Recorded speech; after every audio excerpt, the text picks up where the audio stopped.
Welcome to Pure Hustle Podcast. I'm Mike. And this is Orlando. And we're on episode, are we at 71 now? 72. 72. 72. See, I asked this time. I didn't do some crazy math equation. Yeah, I'm proud of you. That thanks, shows Mike. some maturity. You're growing up. Are you saying I've been immature? Is that what you're saying? I mean, you got to know what episode Oh my we're on, goodness. right? Okay. Well, I'm glad that we have an incredible guest to make up for Mike's comments in the last 5 seconds. It's all good. So we always want to have real relevant resellers, people that are really making this happen, and they're constantly sharing.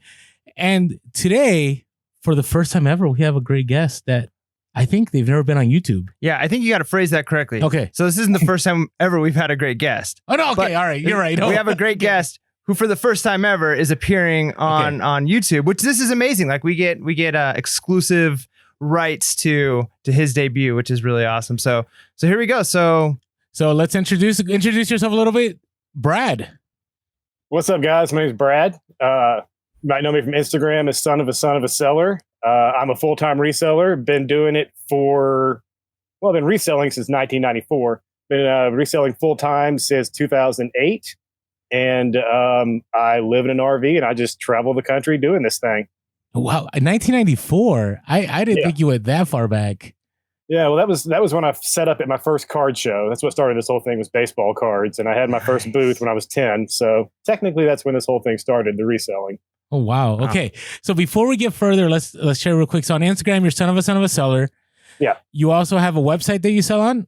I do. That's sonofaseller.com. Okay, that's pretty easy. Okay. Yeah. And you sell on Instagram too. Yeah, I'll put stuff on my story. Sometimes like doing this out of an RV, it's 34 feet long. So my space is limited and I haven't yet adjusted my buying habits to the space I'm operating in.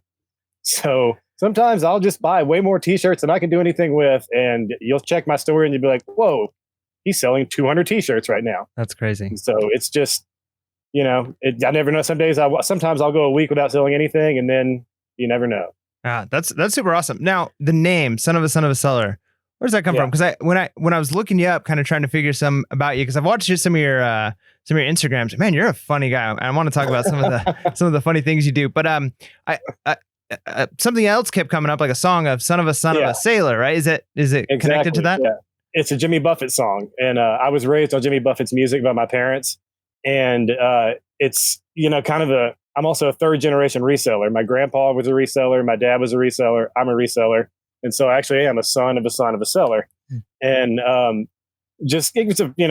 it came to me one day and I was like, well, that kind of just has to be it. It's hard to say out loud if people have never heard the song, but the ones that get it. So it works for me. Yeah, no, that's awesome. It's a super great name. And it's crazy that it's like legitimate. So not only does it connect to a song, right? But like, you're actually a third generation reseller. And I don't know if there's a lot of people who can say that, right? Yeah. Well, there weren't really, my grandpa and dad would never have, known the term reseller. My grandpa was a traveling salesman and he would just stop at every country flea market he could find. And he actually had one leg and he had a little rascal scooter that he had rigged up a wooden ramp to come out of his Astro van. And he would tool around the flea markets, find something, and then go on to the next flea market and flip that item. Wow. And that's, that was his side hustle. And dad had flea market booths in Little Rock where I grew up. He did more. He would buy freight damaged furniture and rebuild it and sell it in his flea market. So they were different types of resellers, but, reseller all the same. Yeah, no, for sure. And so when you were like growing up and you saw this, was it something that you were like, this is what I want to do? Like, I enjoy this. I see what they're doing and I love it. Honestly, it's kind of funny. Like my grandpa was just insistent that I collect something from birth, basically. So there were, I got a train set when I was born, and then it was coins and stamps. And in 1991, my dad and I were at Sam's, and I was like, I want some baseball cards. And, he was like, well, let's just try this. You got to collect something. Your grandpa's just going to keep sending stuff. So we got baseball. So he bought me some cards, and it just kind of started there. And I lost my train of thought, guys. Sorry. That's good. We were asking you, did you find it to be something vital, like something you really wanted to do because you had seen your grandfather and your father do it? Yeah. So basically, I had hated estate sales, which my dad dragged me to my entire life. But when he bought me that box of baseball cards, everything changed. I opened them up. I got a Nolan Ryan in like one of the first few packs, and that was one of the only names I knew at the time. And I was just ecstatic. And so every estate sale he used to drag me to a week before, now I'm asking, are they going to have cards? Are they going to have cards? And it just kind of developed from there. And up until 2008, it was strictly baseball cards. And so it was easy to kind of, see what they did and be like, oh, I like the hustle, but, mine's totally different. And then in 08, things changed with the recession and everything. And so I drastically pivoted. Okay, so we're going to divert a little bit. I got a set of we got some questions kind of, but what you just said I find super interesting. First of all, I started collecting baseball cards around that time. That's when Griffey rookie cards were a big deal. And yeah, for sure. Do you remember those? And oh yeah, you had the Fleer and you had all these. And actually, somebody stole a bunch of my cards, but that's another story. Mine too. That Nolan Ryan I spoke of was stolen. Really? Oh, it's terrible. Okay, so you obviously have a background in baseball. And right now I think Gary Vee is pushing this. I think he's controlling the market. I don't know if you've seen what he's been talking about. Yeah. But he's very big on cards. Now, what are your thoughts on that? I mean, you came from knowing all cards, and now you might be hearing this. Where do you land on that? Man, cards are right now, yes, the market is hot, and I think it's trending in a upward direction. And I don't see an end in sight really. So Gary Vee is I'm totally on board with him with that. It's just, you got to be careful. I mean, Andrew Luck retiring this past weekend is the perfect example. I know some people that are really good at this, that are really smart guys, and they just had a lot of money tied up in Luck rookies, and the bottom just fell out, with no warning. And I mean, you hate to see it, but it just happens. And so the future is bright, and you can definitely make a lot of money going forward. But you just got to be cautious because, it doesn't always end well. I mean, for every, Zion, hopefully, let's say someone established like LeBron, there's also a Darko or, someone who just was a total flop. And, you can hit big and you can also lose your rear end. So I like cards. It's one of my passions, but you've got to be careful and you got to know what you're doing. So when it comes to selling cards like that, what do people typically do? Are they buying boxes of unopened like packs and they're like just filtering through and hoping to find like the great ones, or are they? Well, in this day and age, it's honestly cost prohibitive to actually buy your own full box of cards anymore. Back in the day in the 90s, the top end of a box of cards would cost you maybe $130, $140. Really premium stuff, maybe $200. Now there's basically what you would call a box is one pack, and you can spend upwards of $2,000-$3,000 for that one pack. Wow. So what a lot of people do is something called a case break, and what you'll do there is basically split up the interest. To say that for figuring's sake, let's say this box is $1,000 in the store. A case breaker will take that box and split the interest up amongst say all 30 teams in the league, and then divide that cost of the case 30 ways. And so I would buy the Chicago Bulls, and I would get every Chicago Bull card that came out of that box, case, whatever we're opening. But if there are none, you got nothing. Oof. So but that's, if you want to, when you see these people post about, there's already Zion cards that are selling in the thousands, and there's some that by the end of this year that'll be in the tens, if not, maybe over $100,000. Wow. Now, when we talk about Zion, I don't know if all of our audience knows. I know who Zion is, but explain real quick who Zion is. He's the next. He's the hype right now. He's a freshman out of Duke. Basically, I shudder to use the phrase, but a lot of people like to compare him to LeBron. Now, was it the broken shoe that, or was he already was his card already valuable before then? Well, honestly, his value was established when he was 14 years old. Okay. The kid has been a YouTube sensation. He didn't need to go to college to develop his game or for any notoriety. He went to Duke and helped both of those, but he wound up, basically in the same spot he would have been in if he had, if he had just played it out since he was 14 years old. He's built like a linebacker, and he can dunk from the free throw line. I was actually at his first game. He played in the summer league here in Vegas, And I went to that and I bought 2 tickets, paid $50 a piece for those tickets, and sold one of those ticket stubs after the game for $60. Wow. So the hype is real on him, and it's going to be real all year. Dropping some major bolos on this episode. Yeah, I mean, because I would have honestly had no idea. I mean, I don't think I have any interest in the moment to get into cards. But, you know, I mean, we've got a lot of listeners who might be like, hey, this is something I'm interested in doing. And so, yeah, it's a great bolo. And, you know, it's weird too. I've only been reselling for like about a year and a half or so. And it's interesting because I didn't even know eBay was still a thing. Except for about 8 or 9 years ago, I knew this guy who was obsessed with baseball cards, and he always would buy them on eBay. So every time I was with him, his phone would be dinging, and he'd be like in a bidding war with somebody over a baseball card. And I was like, oh, I guess people still do that. And I was kind of shocked, but clearly there's a market there. Yeah, well, that's what actually led me to eBay. Was like I said, I started setting up at card shows in the mid '90s, and my dad was just a trooper. He would just wake up every Saturday morning and drive me with my tables and my cases and all my cards, and would set me up and everything. And then he and mom would leave for the day, and I would just run the booth by myself.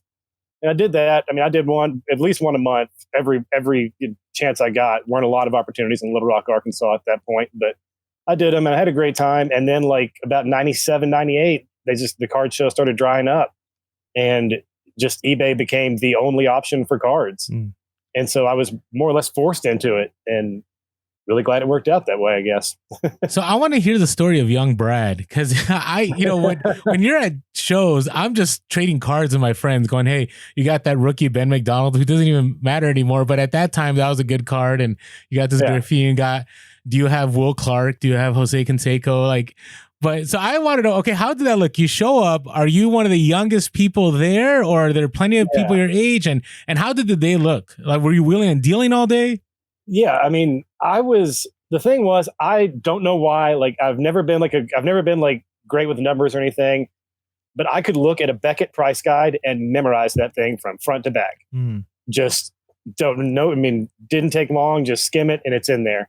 And there were kids at school that had a favorite player, and I might, be able to know that their favorite player, they've got a Jordan card. Their favorite player is Oliver Miller.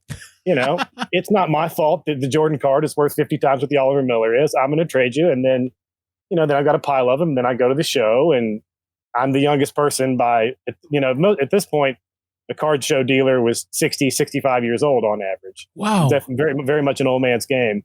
Because I'm the youngest person by 50 years. And so honestly, the novelty of being a kid selling did probably help me. But, I don't care. It was wheeling and dealing. It wasn't ever huge money, but it was a $2 Jordan, a $3 Shaq, here and there all day long. And when you're, in 5th, 6th grade, you walk out of there with $300 in your pocket and you feel like you're the king of the world. So, and I'm sure it taught you like a ton of lessons too, doing it that young. I mean, I was about the same age, 11 or so, and I actually worked at a baseball and games like trading shop that sold baseball cards. I didn't know anything about baseball cards, but that was right when Pokemon was coming out. And so I was kind of the one helping wheeling and dealing the Pokemon cards. And yeah, it really does seem to teach you a lot. What do you think was like the number one thing you learned at that age doing that? To value my items and secure them. The most valuable card I had ever owned at that point got stolen right out from under my nose at a card show when I was in 6th grade. And it's a Jordan that now is, I mean, it's a probably like $300 card, but at the time it was just, life changing for me. I pulled it that day, put it in my display case, and was just, I was a kid. I was literally a kid in a candy store at card shops. I mean, at card shows, it was make $20, go buy $20 worth of packs. It was just, and I was running around not paying attention. I asked the guy next to me to watch my booth. I came back and my new Jordan card was gone. And, it was just one of those things. It was an early lesson to be like, wow, well, you can't really trust anybody. You need to just be more responsible and take care of your business. Interesting. Yeah, that's a great lesson. The early lessons was painful, but you got to learn them at some point. But that's end of the world status when you're a kid. Oh, dude. You know what I mean? Like, like you can't think past the next day when that happens. Oh no. And I give my parents a sob story. My dad's like, "What do you want me to do about it?" You pay more attention. That case locks. I know it does. Wow. All right. I feel like we could talk forever, Brad. So, because you have such a rich history. I mean, we're only talking about you being a kid, and we're super interested now. So let's do a little bit of shift. So eventually we'll get into like the business details. But so tell me about eBay. Like I know a little bit about eBay in the 90s because I had a roommate who was selling in 1999, and I didn't do it. I don't know why I didn't do it. I hated going to thrift stores in downtown Chicago. It was miserable. So how did that shift happen? You started doing baseball cards. You had to scan the cards in there. Everything was auction. They were the easiest thing to list on eBay at the time. Okay. It was, I mean, photography, I take it for granted now. Earlier, I was complaining when it took maybe 15 seconds to upload my 12 pictures for my item. And then I think back to when I was a kid, if I wanted to sell anything that wasn't a card, I had to take a picture of it in my 1 megapixel camera, take out the memory card, put it into a floppy disk converter thing, put it in the computer, and then get my 1 megapixel picture up to upload in 10 or 12 minutes. And It was just a massive pain in the butt. But cards, you could throw on a flatbed scanner and bang them out real quick. And so it was just an easy thing to get into early that I just happened to know well. And so it just kind of gelled and worked out that way for me, where I was in the right place at the right time. Okay. I know, I'm telling you that because I remember my friend who did suits and he did pants in 1999 and it was miserable. I remember he would take pictures, then he had to scan some pictures. And he had to pay per picture, right? Yeah, he had to pay per picture, and you probably dealt with money orders and checks and money in envelopes. I'd take those back right now. Really?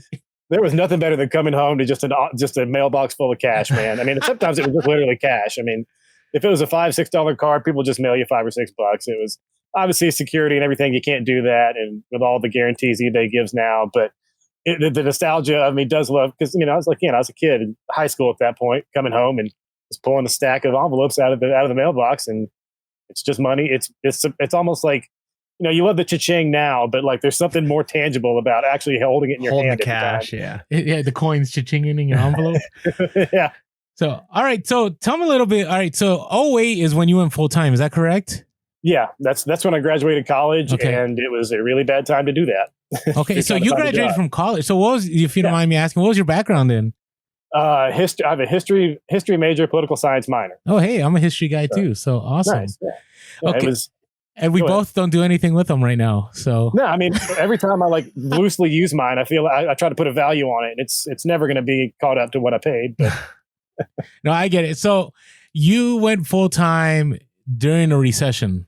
Is that correct? Yeah, so talk to me how, it's because that's a question Mike and I always bring up on the podcast. Yeah. And a lot of our listeners too, are newer resellers. Not all of them. We have a lot of, expert resellers, been doing it for a long time. But, if you're thinking a recession might come eventually down the road, who knows when, but there's kind of the fear of like, what does it look like? What does reselling look like during that time? Well, the thing is, in my opinion, there's never a bad time to resell. You just have to understand what the market is and adjust. And also, people can say that in a recession, reselling numbers will go down in certain areas. They will. But if you find a Babe Ruth autograph at a yard sale next week, you're still going to be pretty pleased with it. Even if the economy is just tanked. So it's things like, what I learned at that point in time was precious metals. Silver went through the freaking roof. Mm. I mean, it got up to, I think there's people that know way more about this than I do, but I want to say it was like $41, $42 an ounce. And I haven't looked at it recently, but it's in the teens somewhere right now. And, when you find a sterling silver spoon now, you found, $10, $15, but that same spoon in a recession is worth triple, And so it's just different. There's different things. I got lucky enough in the recession. I was at an estate sale and there was a cigar box that, it was silver in color. And to me, it just looked right. And it didn't have any, it didn't say 925 or anything. It just had a bunch of hallmarks on it. It had $80 on it. And at the time that was a pretty big investment for me. And I gave it the smell test, which my dad had always said you can smell sterling. And so I gave it a smell and it just smelled kind of right. So I bought it, took it to an antique dealer I knew in Little Rock, and sure enough, it was sterling, and it weighed 4 pounds. Ooh, nice. When sterling is at, I think it was like $36 an ounce at this point. Wow. And so we did the math, and it wound up being, just to scrap it, it was going to be worth, a couple $1,000s. And Nice. obviously sold it for more than that. But it's just, things like that had collectible value anyway. But if you do the math on the weight of that and the recession and everything, the recession is a good example in that case. So you shifted, and baseball cards obviously. Would you say they tanked once the recession hit? No, I mean, honestly, really the recession and me just branching out more or less. What happened? I can tell you, there was one day, a guy named Frank that I've been selling baseball cards to since I was in 5th grade. Shout out Frank. Hope you watch this. He's always, when I would buy boxes and boxes and boxes of cards when I was a kid or trade them. And I had this bulk left over because I'm only wanting the top end stuff. Frank wanted everything. So I would sell Frank 10, 20, 30,000 cards at a time. And in 2006, I moved back to Little Rock and 2007, and was, told Frank I was in town. So he was like, got any cards? I was like, yeah, I got 50,000 actually. So I took him over to his house, and he's got like stuff other than cards laying around. I'm like, what's going on here, man? You got like fishing lures? He's like, yeah, I've started selling other stuff on eBay. He's like, you ever thought about it? And I was like, honestly, no. I've been selling on eBay for 8 years, and the thought of selling something other than sports memorabilia never crossed my mind. And so he's like, here's what I do. I just buy it. I put it on eBay for what I paid plus the shipping cost, and we just see what happens. I put it up for an auction. And so I went to an estate sale with my dad the next week, and there was a Disney Zorro cape costume from the 50s still in the package. And this is before, Wow. This is before the iPhone, or before I had one. Yeah.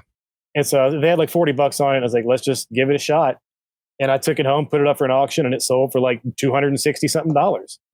And at that point I was hooked, and so got an iPhone, and then just realized that if you can, if you have that resource in your hand, you can sell anything. And if it's and go back to the recession, if it's a recession and you find a case of, LED light bulbs and they retail for $11 a piece, and, somebody can save $1 buying them from you in a recession, they're going to do that.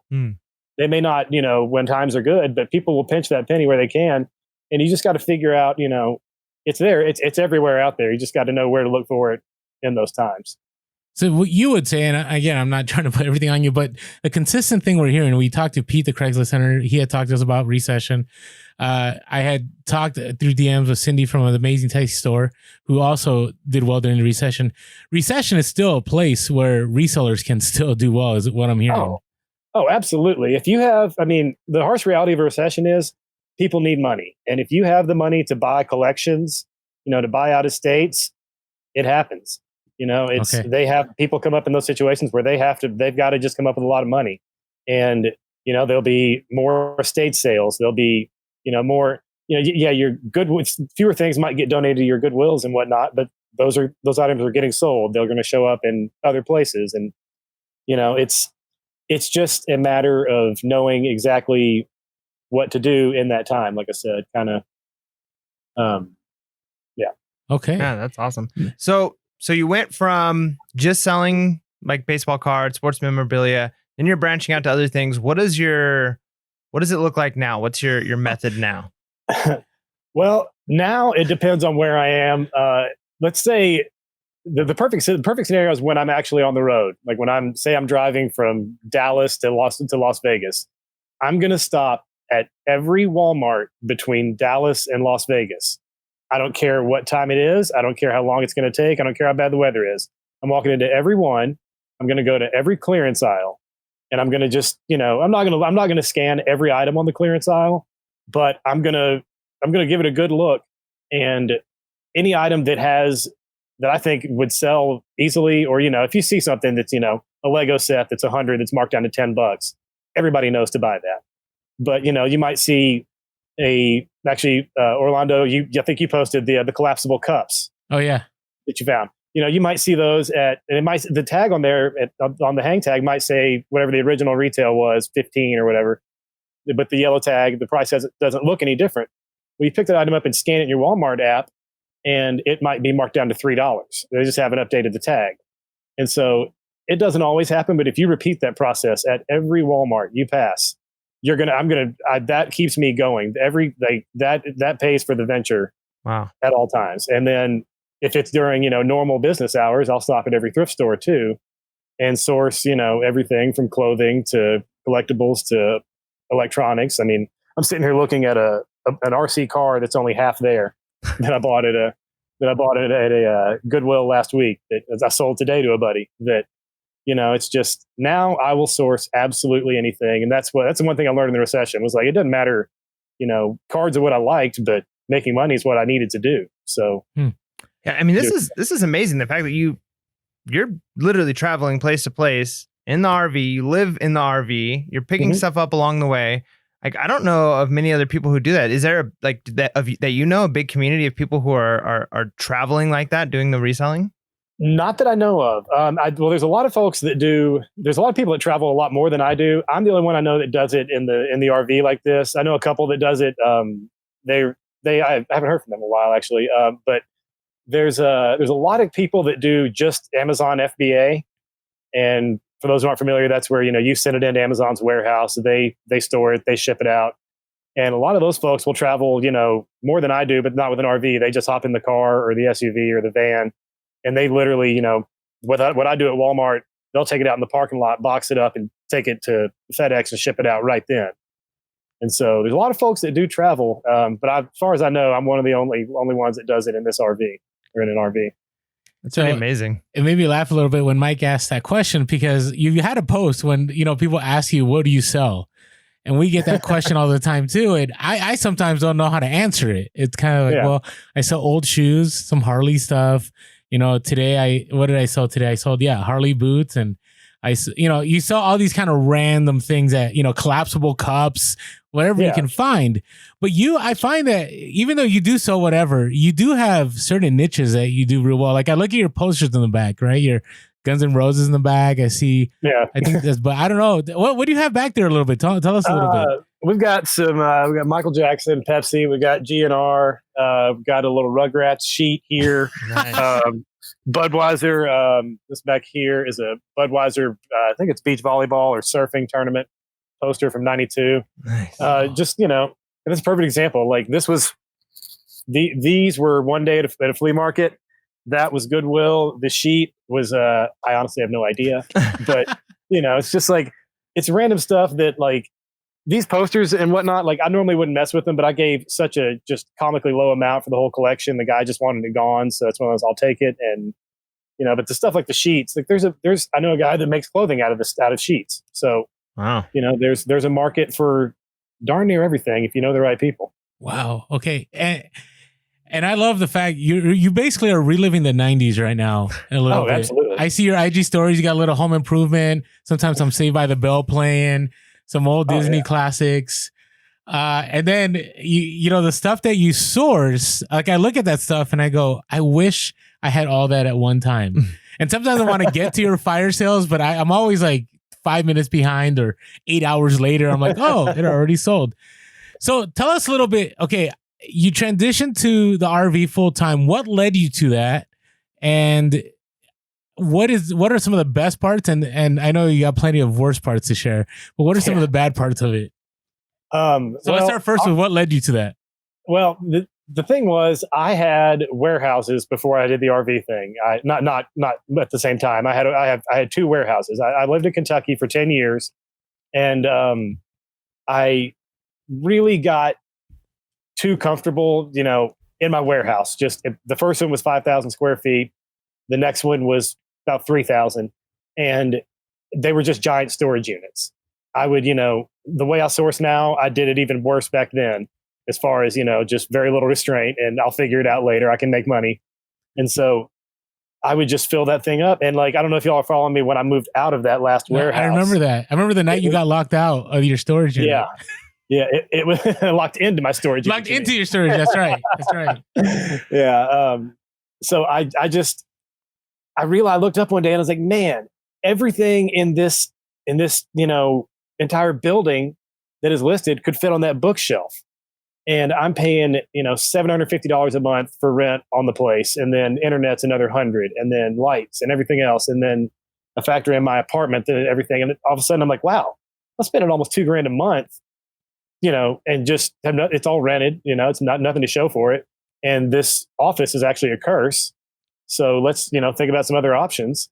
And I just, was doing a lot with FBA at the time, Amazon FBA, and was like, if I just really make that everything I sell on Amazon, absolutely everything goes there, that makes this very possible in a small space. And I had grown up, my grandparents had a motorhome when I was a little kid, which actually, sorry, Mom, somehow my parents let me get behind the wheel of when I was like 3 unattended, and I somehow got it into neutral and it rolled into the garage. So, my parents were good parents, a little slip up there. But so motorhomes and RVs have always been a part of my life. And I just started looking online. I was like, man, for what I spend in like 4 months, 5 months of rent, I can buy an RV. And so I just bought got a pickup truck and bought a cheap fifth wheel and moved in. And I moved into it when I still had my warehouse. And so I gave myself time to adjust to living in a tiny box before I was just inundated with my inventory. And so did that for a year. And then Orlando, that's when you, started. I think that's about when you started following me, was when I had the storage units. And I had 3 storage units that I had to just put stuff in when I got out of the office. There was a little overlap there when I thought I'd be leaving town, but I just didn't, get rid of enough stuff in time. So I had to put it in storage rather than just leave. So I got stuck in Louisville for 3 months. And by the time the RV left town, it was just me and all my inventory in that RV. And it was at first overwhelming, but now I've got something of a system. I don't ever claim to be organized. I don't want anyone to think that. I think everybody knows that if they see my Instagram. But I've got enough of the system worked out that I can operate. And if it was a lot of full-time travelers, it's a family. I don't know how you could do that. It's just me, and it works, the way I have it set up. So it was a transition it took a long time and a lot of work, but once I got it done, now it's just, I was in a house the other day and it felt weird almost, it's like these walls and everything. This house isn't going to move. It's kind of crazy. Yeah, no, that's awesome. And so do you do mostly like RV parks, or do you do some boondocking? Can we define boondocking? I have no idea what Mike just asked. All right. Well, by the way, Mike, I need to hear more about your fifth wheel. Boondocking is when you're off. You're basically not plugged in. You're just out there using your own resources, whether it be solar or a generator. Okay. The only time I boondock is in a Walmart parking lot. That's another part of when I'm on the road is I generally don't stay in RV parks. I generally stay in a Walmart parking lot because the manager is usually cool with it. And I am so tired that it's probably not a safe idea to drive anymore because I'll be like, one last Walmart, let's check it out. And then I go in there, it's 2 a.m. and I look up and I've been scanning stuff for 3 hours and I'm dead tired. And so that's when I boondock. It's not the most glamorous. But other than that, I am in an RV park because I just need I need the internet, I need the electric. And it's just my RV, basically, I try to church it up, but it is what it is. My RV is not really capable of going off the grid and maintaining itself. I don't have solar. My generator really wouldn't do much for me as far as AC goes. So generally I'm plugged in and, treating it like a retiree, basically. So would you say the hardest part is not being able to be plugged in somewhere, or, to be self-sufficient? Or what's been one of the most difficult, I would say, obstacles while you've been doing this? If you follow me on Instagram, you know that I've had some truck problems recently. Yeah. I have a fifth wheel that I pull with my pickup, and it's a great life. I love it. But when something goes wrong with that truck, you've got a major situation. And just last month, I was supposed to be heading to San Diego, and I was just going out to dinner one night, and truck just starts doing the computer crazy messages, tell me everything's wrong, and got it in the shop. And long story short, it was $1,500 to repair it. Yeah. And it was not just that, it was going to take so long that I was supposed to be out of the RV park that I was in before the truck was going to be ready. Oh. So I had no choice but to extend my stay, which cost me another $500. And so, it's like, yeah, my truck, that truck problem would happen regardless, but then it's the extra $500 that you have to spend because of it just to have somewhere to stay. that, those are little hiccups that suck. But at the same time, I mean, I'm sitting in Las Vegas right now, and I'm going to California in a few weeks. And so when it happens, I'm upset for a little while, but I get over it pretty quickly. And there's nothing about this life that really, I would say, has been, a big letdown. A lot of folks will ask me, do you not get lonely? But I mean, what are we doing right now? And like, if you follow my Instagram, I interact a lot through that. And it's just, it's a different life than people envision it. I think a lot of people, Mike, you can probably identify with this. I think a lot of people envision it as camping in the 50s. It's just, I'm out there with a can of beans over an open flame, and, using an outhouse. And it's just not really how it is. It's, it's pretty modern, and, I enjoy it. Yeah, no, that's awesome. So you're clearly doing a lot of traveling. Have you been in all of the continental states? Oh, no. This is actually why I'm doing this, because I actually, for the longest time, pretty much never left the Southeast. I grew up in Arkansas, lived in Kentucky for 10 years, and went to Disney World a ton as a kid. And that's pretty much been my entire existence. That triangle you can draw between those three right there. And it just was one of those things. My dad passed away, and that was another factor in the getting rid of the warehouse and all that. It was like, life's too short, like I'd never been further west than San Antonio, Texas until this February. Oh, wow. And wow. Yeah. And so I was just, like, I gotta, do something. And that was, that loops back to the YRV thing. But it was just kind of one of those, like, I need to go see it. And I really have only I left Little Rock in February, went to Dallas for a few weeks, and then got to Las Vegas, and have pretty much been here ever since. But went to California for a few weeks. But yeah, the next stop is San Diego, and then I'm going to work my way up the coast of California, and just try to avoid cold weather at all costs. It's pretty much my only real criteria. Nice. Well, we're looking forward to you coming to San Diego. Yeah, we'll have to get together. That'll be awesome. We'll take you to some spots and some good food. And I appreciate that. Yeah, local food, man. That's one thing that does suck about life on the road. Actually, is like being totally dependent on Yelp reviews. It's like, I wish I just knew one person to tell me where to eat here. Yeah. No, that's pretty cool. So 2 questions in, since you've been doing quite a bit of traveling recently. What has been your favorite place, like just personally, to be? And then where have you found that maybe is most conducive for reselling? Like the prices are really good, or it just seems to be like there's lots of inventory, not a lot of competition. Be careful on that one there. I mean, honestly, Las Vegas has been great. Just because there's such a volume, there are a lot of resellers here, but there's just such a volume that comes through this town of people that are, coming and going. And if you are willing to go to the Ben's, a Goodwill, a mom and pop thrift, if you're willing to go all day and stand there, you're going to make money. And, that may be common sense to a lot of people, but I've lived in places where it doesn't matter what you do. You can go stand in that Goodwill for 3 days and you're not going to make money, after that first initial wave where you cleared out the good stuff. And so I enjoy Las Vegas. LA is great. I mean, it's just, people like the Benz are crazy and there's a ton of competition. There is, but it's LA. There is so much out there. And it's just, I did 3 weeks there, and it's just every type of sourcing you can imagine. And I don't remember the name of the local place. I'd give them a plug if I could, but they had a bunch of women's clothing coming out on racks, and people are going nuts over it. And I, poked through it and don't know much. So moved on to what I know, go over the DVDs, and they used a date code on all their DVDs. And I bought complete series of like 4 or 5 series that, sell pretty easily when you think about DVDs for, $5-10. I sold them all for 30-40, and they've been sitting there for 2 weeks. Wow. Huh. And so, there's places that, like, if somebody says, it's hard to find high-end fashion in LA at a thrift store, that's probably true. But if to go look at every DVD, there's money everywhere, and it's just, you got to know where to find it. So there's really any population base. I mean, Dallas, Houston, wherever, it doesn't matter. Any population base is going to have the stuff if you just are willing to put the work in. So really, it's 6 one, half a dozen the other, as long as you're around enough of it. So going back to, you talk about high-end fashion, let's talk about 90s fashion for a little bit. So more my niche.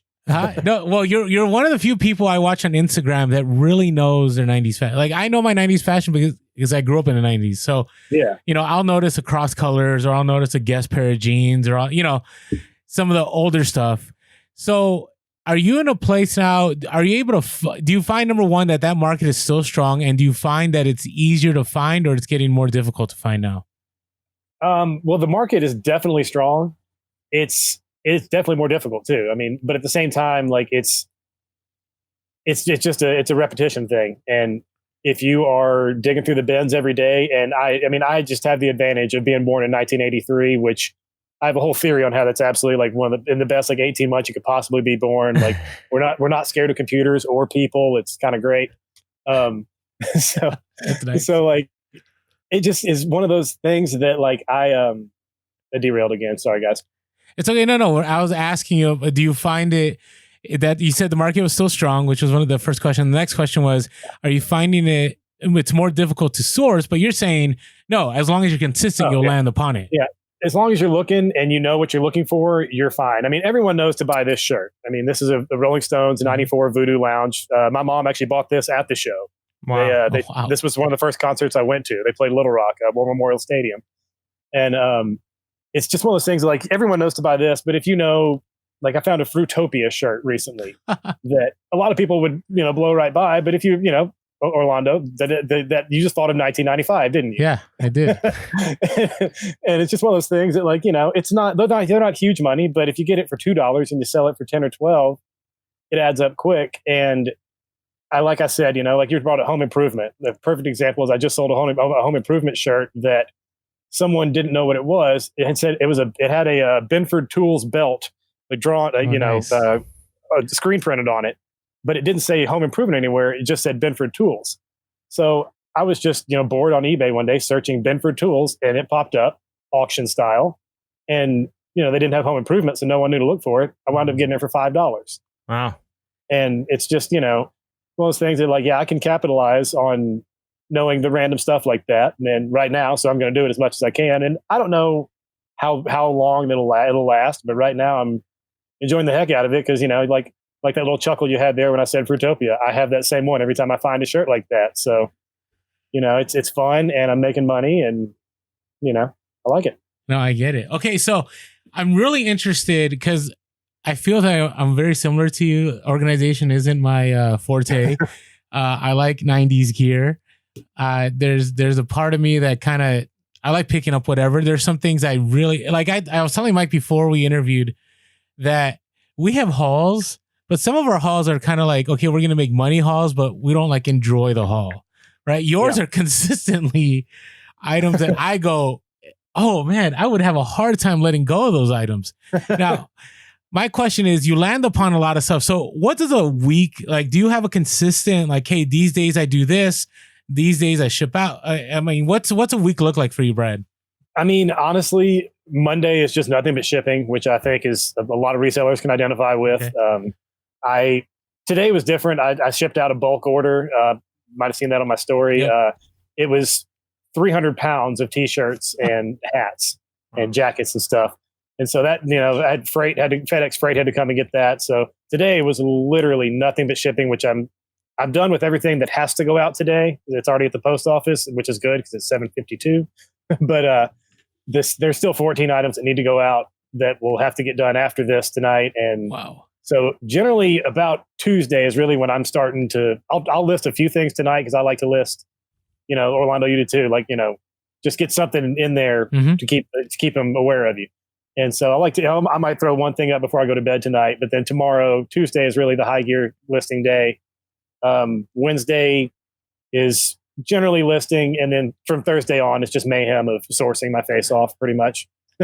Now, what do you do with all the stuff that you source? Like, how do you store it? How do you keep it? What does that look like? Well, anything that goes to Amazon gets boxed up and goes to their warehouse pretty much immediately. It's just a matter of getting it accumulated enough to where I have enough SKUs to put in a box to justify the shipping cost. And their shipping cost is so cheap because I get their rate when I ship to them. So with UPS, a 50-pound box to their LA, warehouse would cost me $8 or $10. from Las Vegas. Yep. And so it's really easy. You know, I can not say source with abandon, but I can be, you know, I can load up on a lot of stuff and not worry about the RV in that respect. So that's the first thing is Amazon's out the door. And then it's basically, I'm just going in size order, trying to get the big stuff gone first.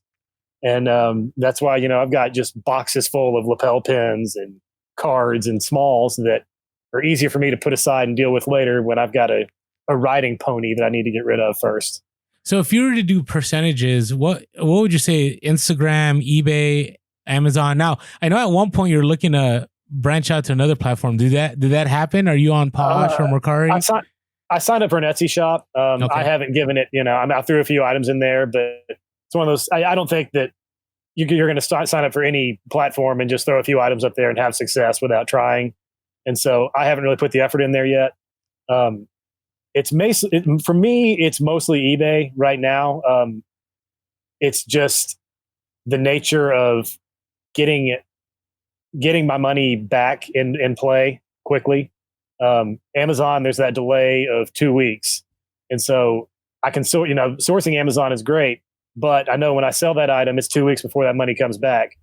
And so right now for me, it's more of a keeping the cash flow going, because I mean, like you've seen with this, you know, RV life, sometimes it's, you know, you got to come up with, you know, a couple grand pretty quick.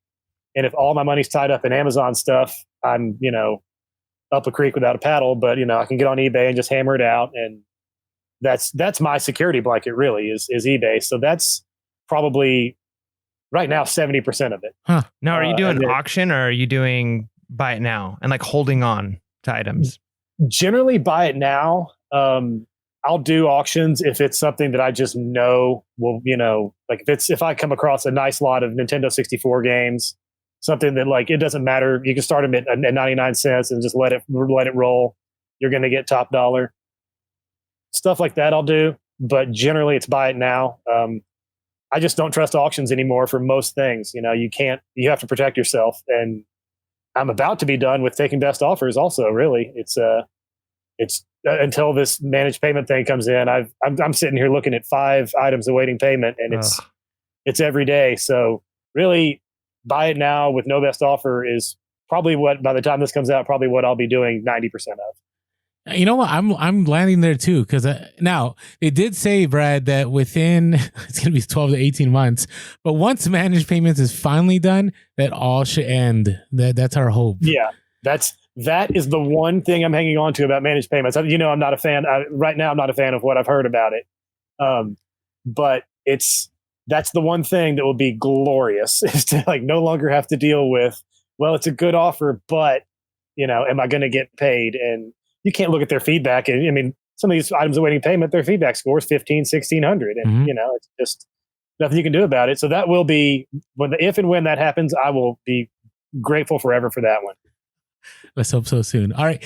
So, you know, you go on your Instagram and there's so many. I mean, first of all, if you're not following Son of a Seller, you need to follow him on Instagram. I mean, not only does he have great hauls, he has great stories. He has a lot of info that he's dropping. You also have another IG account, right? The Rambling Reseller. Yeah. That's a little store I started up. That's where I'm gonna start posting just individual T-shirts for sale on there. It's just I do on my main on Son of a Seller. That's going to be more fire sales. Just when I'm, you know, really I did one the other day. I was just frustrated. I had a big pile of stuff, got sick of moving it, so I just sold it. And did that stuff sell pretty fast, Brad? When you do a fire sale, does it sell pretty fast? It depends. I mean, sometimes I did one, you know, last year that was a couple hundred pieces. Most of it was 80s rock bands, tours, a lot of advertising stuff. And that one, it was within seconds. I mean, you know, just, I didn't even finish the video. People were like, the guy that bought it just knew what he was getting and he just pulled the trigger. So, and then sometimes it doesn't work out. I mean, but you know, that's the beauty of Instagram. It costs nothing to try. And, you know, I've got this audience, let's throw it up there. And, you know, if someone has, you know, more room, more time than I do, it can work out for them. Or, you know, maybe I'm just too high. They can make me an offer, or, you know, just let it go. It doesn't, you know, that's the beauty of it is there's no hurt feelings. There's no cost. It's just a free resource to give a shot to. And The other account is going to be more geared towards individuals because I have so many people message me and be like, hey, man, I love this shirt or that shirt out of this fire sale. So I'm going to try to start offering more individual sales over on that other page, Rambling Reseller. Okay. Now, have you ever been burned on Instagram? Because, you have seller protections through PayPal, I think. But outside of that, that's pretty much it, correct? Yeah, I've never been burned. I mean, I've had people, claim things and say, I'm good for it. And then sitting there 2 days later, not, haven't paid. But nothing, I've never had anyone, defraud me. But at the same time, I've been doing this for so long and I've been so skeptical about, going back to my Michael Jordan card in '96 being stolen. Yeah. I've been watching my back ever since. And it's really hard to pull one over on me. And so if you just know, if you use your PayPal protection and are smart about it, and also this community, there's you can use referrals. I mean, you see who follows who and just talk to people. And if it's something you don't feel good about, look into it, and then I'm yet to have any bad examples really. So I can't say anything bad about it. It's pretty awesome. And one thing that kind of, what I think with Instagram is, I see a lot of people who started Instagram with the intent of just selling on it, right? And it doesn't seem like they have a lot of success if they don't already have a following, if they don't already have built up something. And I think that's one thing that you do is you're providing like information, you're providing content, you're adding to the community. Like I said, your Insta stories are hilarious. Whenever I watch them, I just like crack up laughing. The most recent one with the like the soap not being at the RV park, like that's just hilarious. We're on week 2 of no soap at the RV park, man, and it's terrible. I mean, it's if it wasn't like where I had to live right now, I would like call the health department. But I mean, got no choice really. But yeah, so I mean, like people following you are they're getting lots of content, they're getting lots of information, they're getting good laughs, and I think, would you say like doing that for a long time has allowed you to make these types of sales? And what would your advice be to somebody who has the idea or the intention of, I want to just sell on Instagram? What advice would you give them to like build up their platform? I didn't sell on Instagram for the longest time. I just did it as I'd always kind of posted my stuff on Facebook. If I found a Ruth card back in like 2010 or so, and I put that on Facebook, big stuff like that. But my day to day, I wasn't really sharing, and my friends would, come by the warehouse and they'd be like, this is really cool, man. You should like do something about this, share it. And I just kind of started this account and started just sharing my Goodwill trips and my dumpster dives. And, people were just, I guess, kind of the word spread. I mean, still hasn't blown up in my opinion, but, it's just, people said, follow this guy. And after a while, really, I started selling out of necessity when I moved out of that warehouse. It was just like, stuff's got to go in bulk. So I figured, when you do enough volume with FedEx, they'll help you out on the on shipping big stuff. So I just started selling a lot of boxes of, I called them fire sales, and just kind of went about it that way. And it just was a natural progression that I didn't really have a plan for or anything. And, it's still a small part of what I do, but it's more, it's fun. It's more interactive. And even if somebody doesn't buy the shirt, if they say, oh, yo, I remember that, like I had that shirt, I get something out of it either way, really, I guess. So you've had plenty of hauls. You had I remember one time you had the Star Wars toys, you had ET toys, you've had all kinds of stuff. Now you have stories on your Instagram, like one time where I can tell why you're not happy with auction houses. You had a Babe Ruth card that didn't go. I don't mean to bring up bad items, or you had a basketball that you sold. So you've had a ton of really awesome items. So what would you say are your top 3 things that you sold that you really enjoyed selling, or maybe they sold for less than you wanted, but you're so kind of, it's memorable that you came across it? Well, the first thing is I got over having to collect things in like the 90s. Okay. It got to after, when I'm in like middle school and I get this Jordan card that's worth $300, or, there was a Kobe rookie that, nerd talk for you. It was a set of cards that Topps was going to produce and issue to all their all stores and everywhere nationally. It got scrapped and only went to Walmart. It's called Topps Chrome. It came out in 1996. Huh. And so I knew it was going to be I knew it was going to be a good product, because even with Walmart being as big as it was, if that's the only place you can get it, it's going to be a good product. it's going to be rare, hard to find because they only got, a few boxes per store. So my grandfather, the traveling salesman, I tell him about it, and he just stops at every Walmart and gets every box he can. And so I take him to card shows and, flip them and everything. And the Kobe rookie in there is worth $40. And I have a page with 8 of them on it. And then in the middle, I have the refractor, which the thing is worth time is like 400. What is a refractor? Just real quick. Oh, yeah. Sorry, nerd talk. It's a shiny parallel version. It's harder to find. Okay. Yeah. And loop me back. Where was I going with this guy? You're going with your grandfather was picking up these Chrome cards. I think you called them Chrome cards from Topps because you're limited. What was before that? Well, we were talking about the idea. What was your best score? I brought the Babe Ruth card. Yeah. And so, you're saying you were done collecting in the 90s. Yeah. So like this, I'm sitting here with these Kobe cards that I'm like, man, these are awesome. These are going to be great. But I'm in 7th grade and this is, $800. So I'm going to get this $800. And through high school, I had, Jackie Robinson, 54 tops. I had Nolan Ryan rookies, Jordan rookies. And just when you sell stuff like that enough, you get over the whole attachment to things pretty quick. And so that I say all that to lead to the my favorites are an ABA basketball, which is the American Basketball Association, which existed in the 60s and early 70s. It's the red, white, and blue ball. Semi-Pro, the Will Ferrell movie is based off of that league. Oh, okay. So the league wasn't around very long, and the ball is iconic. People collect it, whether it be a gamer or just a replica rubber one from a driveway. Low end is going to be $40 or $50. High end, I didn't really know.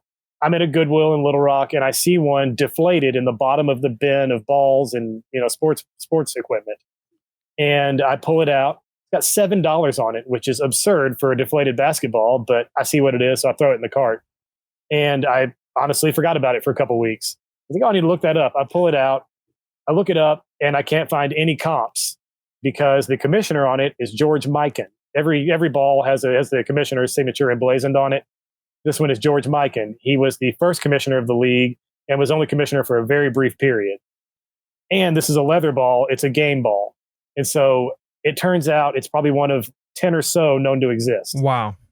And so I just pop it on eBay for 99 cents and let it go. Wow. It sold for, I think, $2,700. Whoa. Nice. And it's one of those, it's probably my favorite sports find ever. And it's, I still feel like I don't own it, but I own, I'm a custodian. I was a custodian of it. Yeah. I made it.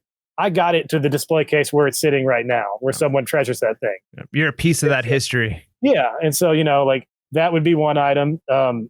Another would be, honestly, the Ruth autograph that I just got. I just found it in, I guess that was February, and I paid up. I paid quite a bit for it, but it was at an estate sale. It was a seller that I trust a lot. And he told me that that his team pulled it straight out of a trunk, and that it had, the provenance was there. It made sense to me. So I paid quite a bit for it. But, as someone who'd been in sports memorabilia my whole life, the Ruth autograph is, that's on your Mount Rushmore. It's your holy grail. It's a holy grail, yeah. What was it on? It was on a World Series program, but not from a year the Yankees played in the World Series. Huh. So it was the 1931 World Series, Cardinals Athletics. And so it was, it made it to where if it was a Yankees World Series program, you're talking 5,000 and up, just regardless of condition, really.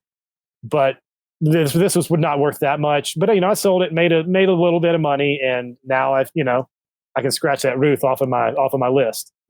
And the most profitable find ever would be a bunch of perfume. I can't say the name of the online retailer, but there is one that sells high-end, just high-end stuff, all kinds of stuff. And they have men's, women's, everything. And I don't know if they still do it, but they used to do a pop-up outlet store. And they did it in Louisville, Kentucky. And if you can figure this out pretty easily, from based on what I'm telling you, I'm going to make you work for it, though. And so they had their big warehouse was just outside of Louisville. So they would bring their overstock and their returns and do a 1-month pop-up in a huge retail store, like say a closed down Circuit City or something. And I walk in, and you never know what it's going to be. I mean, it can be, a cart full of $5,000 dresses. It can be, a bunch of earplugs. You just never know. And so I walk in one day, and every day is, just a matter of buy it, take it home, put it on eBay, just sell it instantly and repeat the process. And the previous day had been Oakley ski goggles at $5 a pair, new in box. And I think I bought like 40 something pair and sold all of them that night. So I walk in with my hefty, my little pile of cash, and I'm excited. And there's this perfume that is no bigger than this little bitty bottle. It weighs, I think, 1/8 of an ounce. Wow.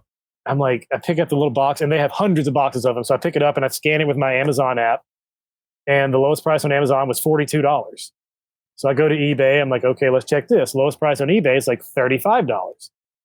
And then I look at the price and realize they're $3 a box. Wow. Oh, wow. And so this place didn't allow shopping carts or anything like that. And so I found just a cardboard shipping box they had under a table, and literally just start supermarket sweeping these things into my box. I love your references. You said Circuit City and supermarket sweep in a paragraph. And unless you grew up in the 90s, do you know what Circuit City is? I know what Circuit Okay, City do you know what is. supermarket sweep is? No. Okay.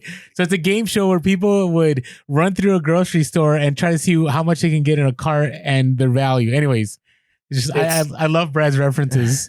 And by the way, I was watching it not 20 minutes before we started this. It's on Antenna TV for 2 hours every day. It's fantastic. Nice. And so I just, am just loading them in there fast as I can. And obviously a frenzy ensues. And when it was all said and done, I think I had 338 bottles of it. Wow. And I sold out in under a month. And it was over 10,000 in sales. Wow. And so that was the biggest, because my buy cost on it was right at 1,000. And that was my most profitable ever, but that's not nearly as exciting as, Ruth autograph, ABA ball. But I can imagine, was your heart beating and your hands sweating when you were like, I've got to get these. Oh, I turned purple, man. I can't, I have a terrible poker face. When I get excited, the whole world knows it. And so I'm just freaking out, shaking, just trying to keep cool. And, people are still getting handfuls, 20 and 30 of these things. So there were probably 500 of them on that table when it started, Wow. but you take what you can get and move on and do the next one. Wow. That's Okay. awesome. Now, one thing that you said that was really kind of shocking to me was the fact that you're willing to put something up for 99 cents on an auction and just let it go. Right. Yeah. Man, that takes some guts. I don't know if I'd be willing to do that with something like that. Is that something that you do often? It's one of those things that ball, I just knew it was so rare. And I'd already been contacted by several people that, just through doing research and talking to people in the hobby that were interested in it. So I knew I already had people that would be bidding on it that were real buyers. And it really was just a matter of that 99-cent auction to me was safer than taking someone's, $1,200 offer, $1,000 offer. I got contacted by some people that were formerly involved with the ABA that offered me, some really nice trade that would have been cool, but would have been $1,500 tops. And so for me, knowing I had that built-in legit buyers already coming to me, that 99-cent auction, no reserve was the way to go in that case. But it's not the way to go 99% of the time. It's just, certain items I could, you got a good feeling and just got to go with it. Yeah, and another thing you said that's kind of interesting to me, so I'm sitting in a room right now just full of inventory that has been listed, and some of it, not a lot of it, but some of it has been up almost a year, right? And it seems to be that you're able to flip stuff, move stuff pretty quickly. So what's your method, or is it your pricing? How are you able to move things so quickly on eBay? I mean, yeah, it's generally the things like the t-shirts or the 90s t-shirts. That is something that I know that there's a certain number I'm going to be able to get regardless. I put it on my Instagram story for this average number per shirt.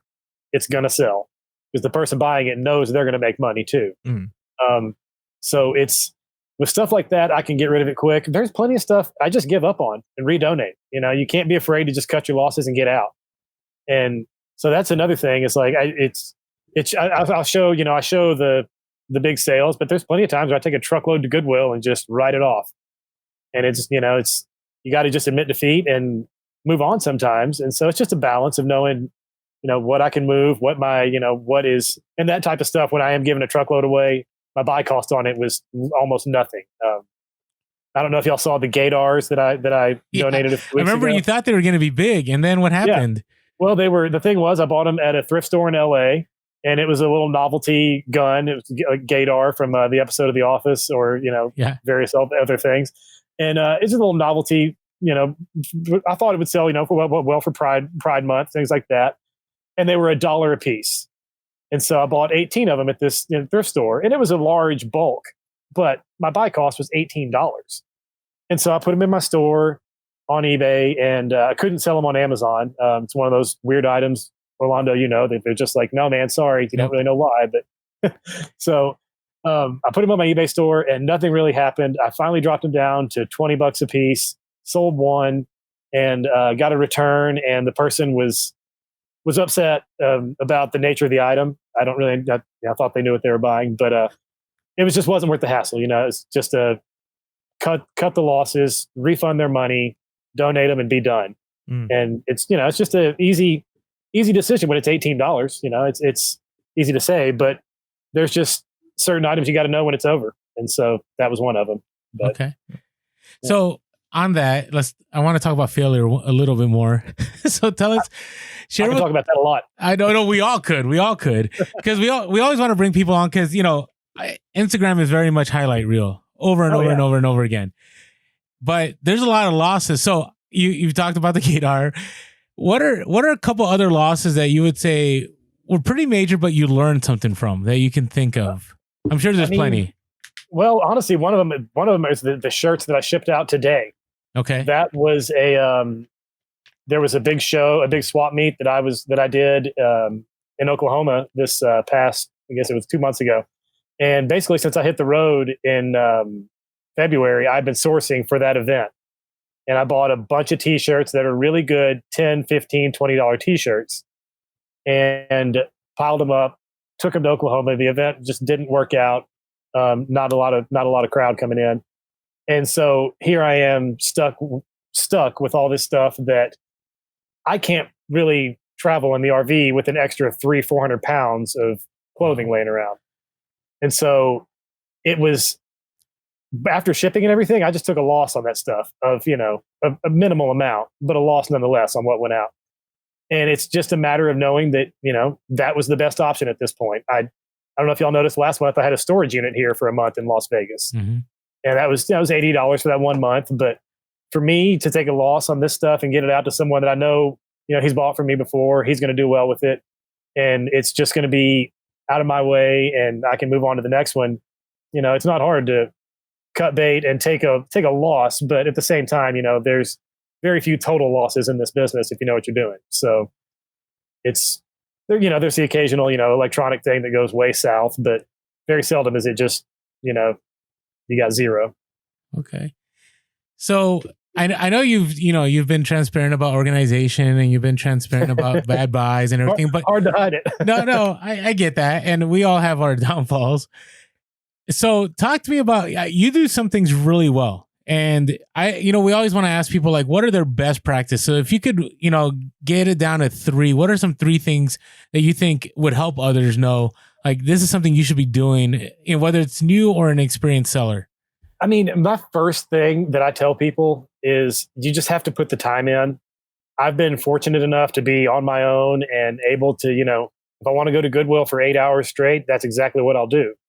And there's a lot, people have families and other circumstances, and you can't just expect to walk into Goodwill, take a lap through, find this shirt, go home and sell it for $90. That's just not how it works.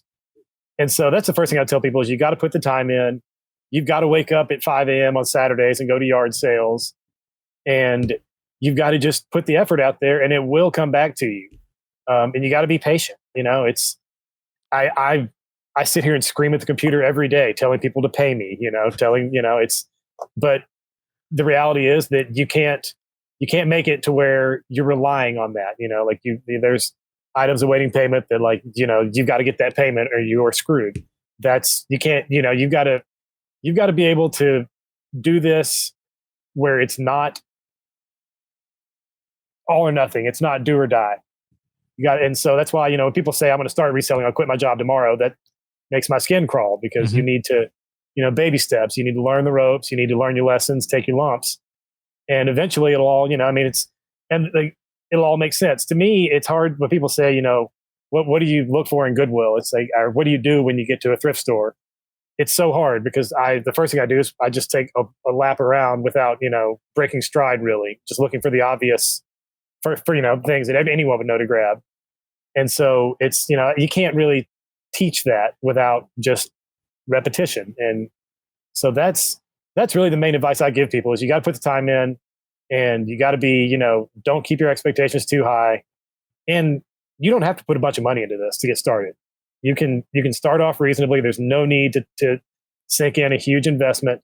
So if you just keep your expectations low, keep your, investment low, and just take your time, it can and will work out.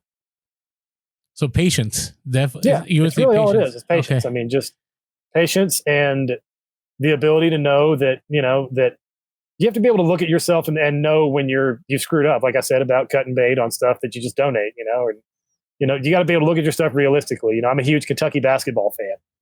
I put a higher value on Kentucky stuff when I look at it, but I have to know when I sell that on the internet that that's not a factor. It's something that I have to be realistic of what this item's actually worth, or I'm never going to get it.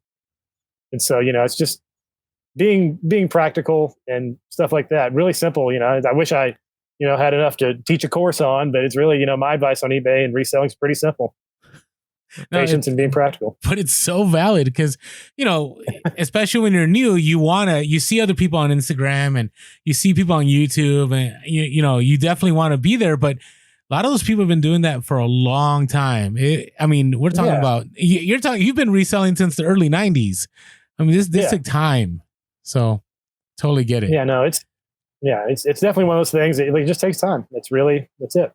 Okay. That's good. Well, since you're giving some advice right now, I like to ask our guests this question. So I'm a teacher, so I get the opportunity pretty much every day to talk to the young minds, right? And one of the things that I find kind of a privilege is I try to and get to try and impart some wisdom. So if you had the opportunity to impart wisdom to somebody, like the one life lesson that you wish anybody should know, and it doesn't have to be like just young people, it could be young, old, middle-aged, whatever, but what's the one thing you wish that you could just tell the world that they should do? I mean, just honestly, just do what makes you happy. I mean, I can't put it down to one word, but if like that's what this whole RV thing boiled down to is I wasn't super happy with where my life was. And, my dad had just died at 65 and you think you're going to live forever and you realize you're not. And it's just, if I hadn't done what at that time would made me happy, I wouldn't be sitting here right now being the happiest I've ever been.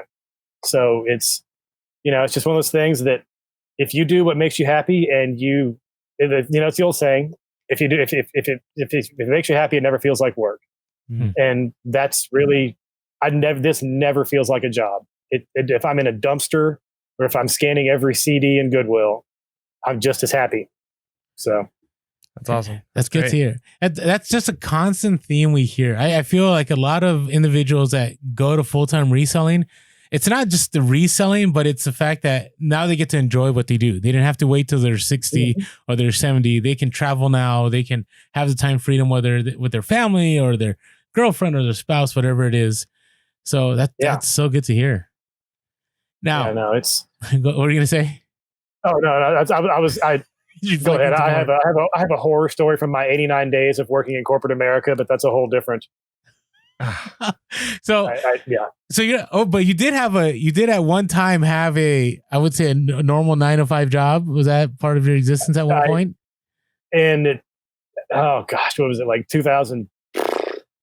Sometime during the recession. Okay. My dad was, I was the first person in my family to graduate college, and my dad was pretty adamant about me actually using that degree to get a job. And it was just a tough time to find a job. And I took a job selling ads in a phone book. Nice. In a small town in Kentucky. And it was I was selling business ads, cold calling door to door. Wow. And it was the worst 89 days of my life by far. It just wasn't for me. I love how you counted every day. What's that? I'm sorry. I love how you counted every day. You keep saying 89, like you remember exactly every day. Well, because on 90 they would have had to pay me unemployment, so they fired. So they fired me on 89. And so that when I was driving home, I was like, never again, man. Never again are you going to work for someone else. And it's not, and that's just my happiness. You know, I grew up, my parents were self-employed growing up. So it's just what personally makes me happy is, you know, knowing that I don't have to rely on someone else. Okay. And so driving home that day, I was like, this is it. You gotta, and I wasn't mature at the time. I was 20, I was in my mid 20s and wasn't getting up at 5 a.m. and going to yard sales. And I wasn't going to Goodwill every day. And I wasn't on top of my shipping. And I just had a conversation. Actually got stuck in traffic on the way home too. So I had to sit there for like an hour, just, you know, soaking it in that I got fired. And just kind of was like, all right, man, just buckle down and do it right from here out. And it wasn't instant, but eventually and it's still not perfect, but you know, it's worked its way into what it is now. Okay. So I want to close us with a question that, can we close? Do you have some more questions, No, Mike? it's good. Okay. So lately, you know, we've been on this kick because right now, I think people are kind of, we talked about recession a little bit, but some stuff has come out lately on YouTube and on Instagram. Some people saying they're done with reselling. I've noticed, I keep telling Mike, every day I notice a different reseller that was Instagram and I go to their account and they're gone. Like, I don't know what happened to them. And it's concerning to me. And so my question is, what do you think, and maybe you've already answered this, but if you haven't, if you could just refresh us, what do you think is the current state of reselling and where do you anticipate it going? I mean, really, if you're bailing on reselling at this point, there may be extenuating circumstances, but to me, I don't see any reason to get out. There's always money to be made. You just have to know where to sell that item, you know, how to source it. And it's trending in the right direction. It's just changing to where, you know, when people think of reselling traditionally, it's clothing, collectibles, you know, media maybe. And now it's evolving into, you know, like in a recession, you know, if I'm at Walmart and I see an opportunity to make 89 cents on toothpaste, I'm going to do it. If we're talking about a recession time, because people are looking to save that penny, you know, wherever they can. And recessions come and go, you know, and people will always, there will be good times and bad. And in the good times, people will be, you know, spending money on collectibles, and they still do in recessions. But you know what I'm saying?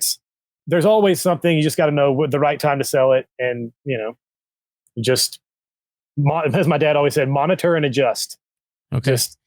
Just watch what's happening and, you know, do that. You know, you don't have to overthink it. A lot of folks try to make reselling something you need a course or a degree for. It's not. If you don't overthink it, you can do well with it.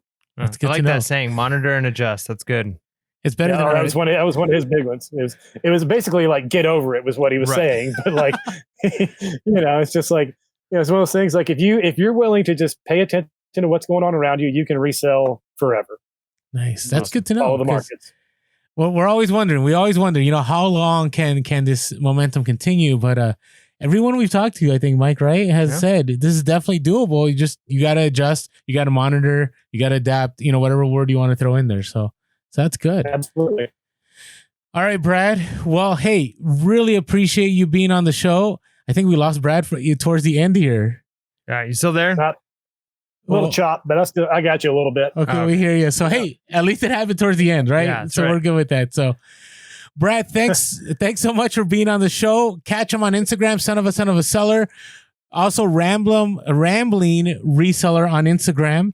And check him out. You will not be disappointed. Yeah, great information, great laughs, great guy. We appreciate you having taking the time to be on the show. I appreciate it, guys. Thanks for having me, man. You're incredible. I'm telling you, it's such a I don't know. I enjoy the story time. I wish we could have had more. So we'll definitely have you back on sometime. And we just lost Fred. Oh, bummer. So I guess this is a cue to end the show. So with that, make sure to be real, be relevant, and be reselling. Peace.